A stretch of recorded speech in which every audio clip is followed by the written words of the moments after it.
अस्सलाम वालेकुम जी, क्या हाल चाल है आप सबका। उम्मीद है आप सब ठीक ठाक होंगे और खैरियत से होंगे। तो जी आज के व्लॉग में मैं आपके साथ शेयर करूंगी अपनी सैटरडे की रूटीन और साथ आपके साथ मैं शेयर करूंगी यूके में अकोमोडेशन ढूंढने के कुछ टिप्स एंड ट्रिक्स। तो आपने ये पूरी वीडियो लाजमी देखनी है क्योंकि बहुत से लोग पाकिस्तान से और दूसरी एशियन कंट्रीज से मूव हो रहे हैं, तो उनके लिए तो हेल्पफुल है ही, लेकिन जो लोग नहीं भी मूव हो रहे वो भी पूरी देख लें। हो सकता है फ्यूचर में उनका कोई बहन भाई या वो खुद ही मूव हो जाए तो you never know the future.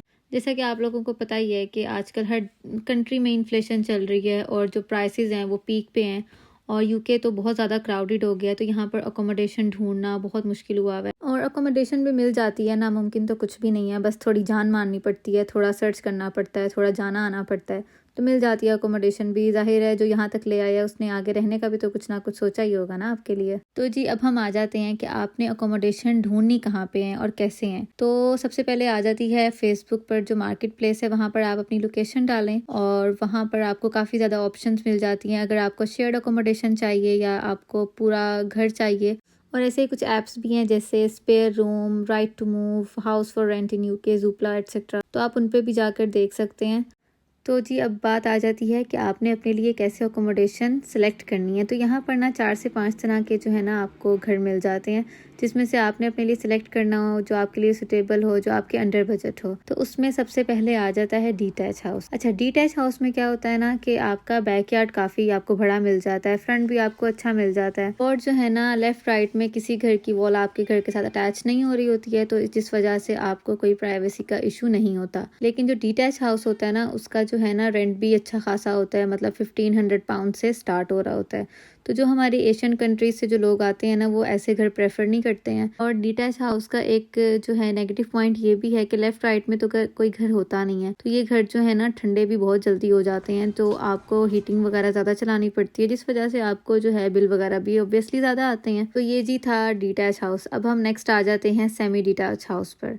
तो इसमें जो है ना आपको बैकयार्ड अच्छा मिल जाता है, फ्रंट भी अच्छा मिल जाता है, लेकिन आपका जो है ना घर के साथ एक दूसरे घर की वॉल अटैच हो रही होती है, ये लेफ्ट में या राइट में। तो उसमें ये है कि आपको थोड़ा सा ना ध्यान रखना पड़ता है, ज़्यादा शोर नहीं करना, बच्चे ज़्यादा शोर ना करें, फिर ऐसे प्राइवेसी का इशू आ जाता है। फिर जो आपके नेबरहुड में जो घर होता है ना वो फिर ऐसे कंप्लेन कर सकते हैं। और प्लस पॉइंट इसका ये है कि आपको ज़्यादा देर हीटिंग नहीं चलानी पड़ती, आप थोड़ी देर हीटिंग चलाते हो ना तो आपका घर अच्छा वार्म हो जाता है। जी अब बारी आती है इनके रेंट की। अच्छा, रेंट इसका जो है ना आपको 1000 to 1500 पाउंड के अराउंड मिल जाता है फॉर 3 बेडरूम। ये अनफर्निश हाउसेस का रेंट है, जो फर्निश हाउसेज हैं उनके इससे भी ज़्यादा जो है ना वो रेंट है। और जैसे जैसे आप पोश एरिया में जाते रहते हैं ना वैसे वैसे आपका रेंट जो है ना बढ़ता रहता है। जैसे अगर आप लंदन या उसके अराउंड द एरिया में चले जाएंगे तो आपको यही 3 बेडरूम का घर 2000 to 2500 पाउंड के जो है ना अराउंड मिल जाता है। ऑफ कोर्स पोश एरिया होगा तो वहाँ पर काउंसिल टैक्स भी ज़्यादा होगा। और जी अब बारी आ जाती है टेरेस हाउस में। अच्छा, टेरेस हाउस का ना आपको बैकयार्ड नहीं मिलता और आपके जो है ना घर के साथ 3 और मोर जो है ना हाउसेज अटैच होते हैं, जिस वजह से आपको ज़्यादा ध्यान रखना पड़ता है कि आपके घर में ज़्यादा शोर ना हो, आपके नेबरहुड में जो है वो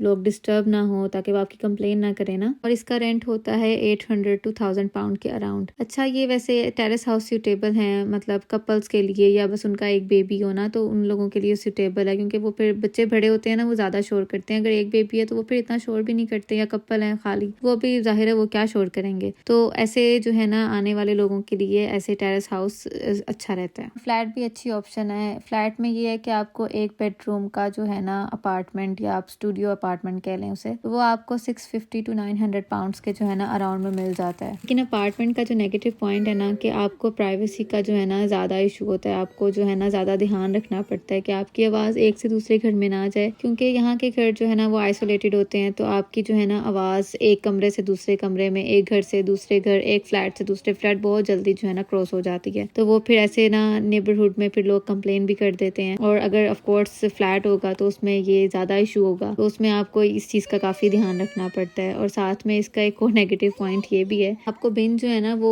ऊपर से ला के नीचे रखनी पड़ती है जब आपका कलेक्शन डे होता है। अच्छा, हमारा तो घर है ना तो हमारे तो इधर साइड पर जो है वो जगह बनी हुई है जहाँ पर हमारी जो है ना बिन्स हैं, तो जिस दिन कलेक्शन डे होता है हम बस फ्रंट पे रख देते हैं। लेकिन जो फ्लैट्स वाले लोग हैं वो तो बेचारे ऊपर से ला के ड्रैग करते हुए हुए नीचे लेकर आएंगे और फिर वो रखेंगे उधर, तो उसका ज़्यादा इशू होता है। लेकिन अगर आपकी जैसे 15 to 16 फ्लोर्स की बिल्डिंग होती है ना, तो वहाँ पर आपको मिल जाती है ना लिफ्ट वगैरह, तो उसमें तो ज़्यादा इशू नहीं है। लेकिन जैसे अगर 3 to 4 फ्लोर्स की तरफ जो है बिल्डिंग है, तो वो फिर आपको जो है ना ऑफ कोर्स आपको खुद ही ट्रैक करना पड़ता है, तो ये इसका एक नेगेटिव पॉइंट है। फिर यहाँ पर बंगलो आ जाते हैं और शेयर्ड अकोमोडेशन आ जाती है। शेयर्ड अकोमोडेशन में क्या होता है, जिस तरह से 5 to 6 स्टूडेंट्स आए हैं ना, तो वो फिर मिलकर एक घर ले लेंगे और वो फिर उसमें जो है ना कंट्रीब्यूट करते हैं ना रेंट में, वो फिर मिलकर रेंट वगैरह दे देते हैं। तो वो इस तरह से वो जो है ना अकोमोडेशन शेयर कर लेते हैं, उनके लिए भी जो है अंडर बजट रहती है। कुछ कपल्स भी ऐसे करते हैं, 1 से 2 कपल या 2 से 3 कपल मिलकर जो है ना वो घर ले लेते हैं रेंट पर, फिर मिलकर रेंट वगैरह दे देते हैं। और कुछ ऐसा भी है यहाँ पर कि जिनके घर होते हैं ना, वो कोई एक स्टूडेंट रख लेते हैं या कोई कपल रख लेते हैं, तो वो फिर जो है ना उनसे रेंट वगैरह ले लेते हैं। एक और चीज़, जब यहाँ पर हम अकोमोडेशन ढूंढ रहे होते हैं मार्केट प्लेस पे या किसी एजेंट के थ्रू या हम किसी ऐप वगैरह के थ्रू जो है अकोमोडेशन देख रहे होते हैं ना, तो पिक्चर्स में हमें जो है ना वो अच्छी लगती है अकोमोडेशन। मुझे याद है जब हम यहाँ आए थे ना 5 मंथ्स पहले, तो मैंने और मेरे हस्बैंड ने ना काफ़ी जो है ना घर देखे थे, पिक्चर्स में वो अच्छे लगते हैं। कि जब हम जाकर देखते हैं ना, तो हमें समटाइम्स एरिया पसंद नहीं आता, समटाइम गार्डन नहीं अच्छा लगता, समटाइम ऐसे होता है ना घर की कोई चीज़ आपको अच्छी नहीं लग रही है। अगर आप फिजिकली जाके एक बार उस जगह को विजिट कर लेना, तो आपको काफ़ी आइडिया हो जाता है कि आपके लिए ये जगह सूटेबल है कि नहीं। थोड़ा सर्च वगैरह कर लो ना, तो मिल जाती है आपको ना, अच्छी अकोमोडेशन भी मिल जाती है। अच्छा, यहाँ पर जो है ना कॉन्ट्रैक्ट बेस पर आपको अकोमोडेशन मिलती है। तो जो स्टूडेंट्स या जो कपल्स जिन्होंने थोड़े टाइम बाद मूव हो जाना होता है किसी दूसरे एरिया किसी दूसरी सिटी में, तो उनको कॉन्ट्रैक्ट इतना लंबा नहीं रखना चाहिए। फिर ना आप बाउंड हो जाते हैं कि जब तक ये कॉन्ट्रैक्ट खत्म नहीं होता आप यहाँ पर घर नहीं छोड़ सकते, आपको रेंट देना होता है ना, तो वो फिर इस चीज़ का जो है ना आपको ध्यान रखना पड़ता है। और जैसे स्टूडेंट्स आ रहे हैं तो उनके पास फ़ौरन गाड़ी तो नहीं आ जाती है ना, तो फिर जो है ट्रेन स्टेशन अगर पास हो तो वो जो है उनके लिए ज़्यादा सूटेबल है, तो वो फिर ऐसी अकोमोडेशन को प्रेफर करते हैं जिनके पास ट्रेन स्टेशन हो। और जो फैमिलीज़ हैं जिनके बच्चे थोड़े बड़े बड़े हैं, जो स्कूल जाते हैं, तो उनके लिए ज़्यादा रिलायबल होता है कि स्कूल पास हो कि चलो वो बच्चों को खुद पिक एंड ड्रॉप करें, क्योंकि यहाँ पर स्कूल बसेस नहीं होती हैं और यहाँ पर बारिश भी होती रहती है, स्नो भी, अब आगे सर्दी आ रही है, स्नो भी काफ़ी पड़ेगी, तो ज़्यादा वॉक करना भी मुश्किल है यहाँ पर ना। तो फिर अगर स्कूल पास है ना, तो आप समहाउ एडजस्ट कर लेते हैं, मैनेज कर लेते हैं, बच्चों को भी छोड़ आते हैं। बाकी जो लोग यहाँ आ रहे हैं, अगर वो अपना इंटरनेशनल ड्राइविंग लाइसेंस बनवा के लाएँ, तो उनके लिए बहुत ज़्यादा ईजी हो जाएगा, क्योंकि यहाँ पर एक ड्राइविंग लेसन की जो फ़ी है ना, वो आपको 35 to 40 पाउंड्स पड़ जाती है। तो फिर जब आप जो है स्टार्ट से जो है सीखना शुरू करते हैं ना, तो वो फिर आपके लिए काफ़ी कॉस्टली पड़ जाता है। क्योंकि मेरे पास भी अभी ड्राइविंग लाइसेंस नहीं है और मुझे ड्राइविंग आती भी नहीं है। जब भी मैंने ड्राइविंग लाइसेंस लेने का सोचा, तो सबसे पहले मुझे थ्योरी टेस्ट पास करना पड़ेगा, फिर मुझे प्रैक्टिकल टेस्ट पास करना पड़ेगा, और वो फिर थोड़ा ज़ाहिर है कॉस्टली भी पड़ जाता है। तो अगर आपके पास इंटरनेशनल ड्राइविंग लाइसेंस हो तो आपके लिए काफ़ी ईजी रहता है। आपको बस 2 to 3 लेसन लेने पड़ते हैं, 35 to 40 पाउंड आपको एक लेसन का पे करना पड़ता है, वो फिर इतना ज़्यादा जो है ना आपके लिए कॉस्टली नहीं पड़ता।